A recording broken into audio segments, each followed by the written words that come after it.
嗨，大家好，我是吴老师，欢迎回来到本期的嘉生红丝竹音乐。按指、滑音、揉弦、压揉，你知道这些技巧都跟你的虎口有关吗？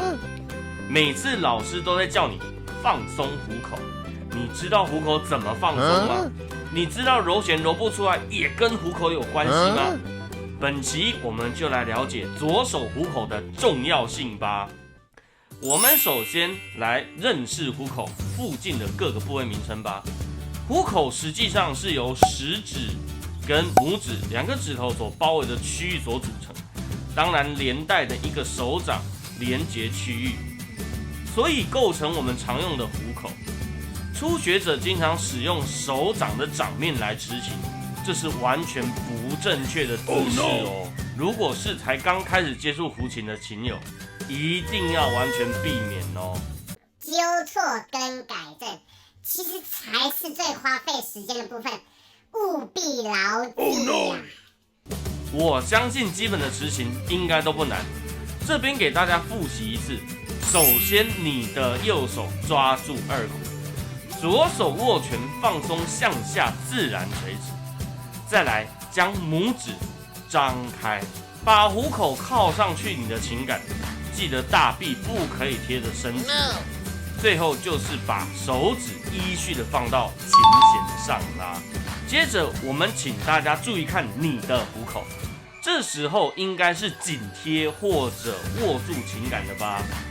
虎口跟琴杆的实握关系，我们认为有基本的3个模式。第一，琴杆贴着食指指根，这个方式非常适合换把的时候使用。如果还没有学过换把的朋友，那也可以尝试做看看这个动作，非常有利于换把的动作养成哦。记得把琴杆略微的向前倾，让琴的重心向前靠在你的食指指根位置。换把是胡琴最基础也最频繁使用的一个左手技巧。通常我们建议将你的虎口放松，尤其是大拇指夹握琴杆的部分，一定要放开松弛，这样能够让左手顺利的上下移动。换把的问题啊，10之8九都跟虎口的大拇指有关系。第二，琴杆贴着食指与拇指间的连接点，这个方式非常适合大音域的左手上下行为。有些乐曲啊需要左手上下较宽的滑体，也可以使用这个技巧。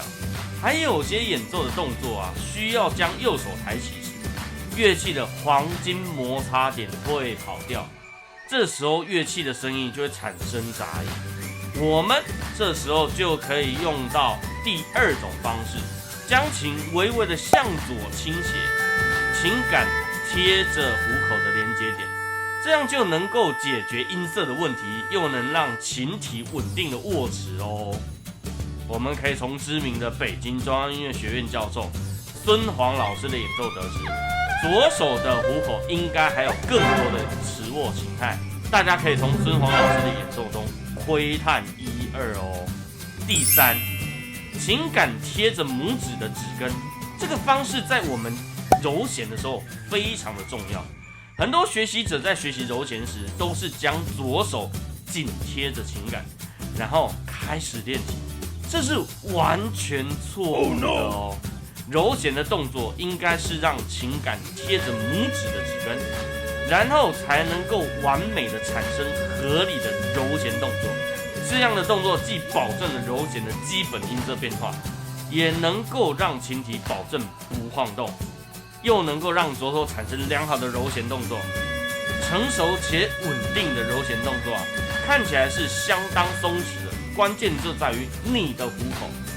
琴杆贴着拇指的指根，让虎口其他的肌肉皮肤都离开琴杆，影响琴杆的音速降到最低，才能够把揉弦真正的揉起来。话说，你是不是应该拿起琴来真正的揉弦看看啦？以上3种琴杆贴着虎口的位置，都是非常适合大家来努力的练习。我们的左手啊，手型经常的在变化，因为我们必须要迎合演奏上的音乐，也保证演奏出来的每个音色，所以手型经常的变化或者是跑调，都是非常正常的哦。我是吴老师，那我们就下期影片再加深红四足音乐见面喽。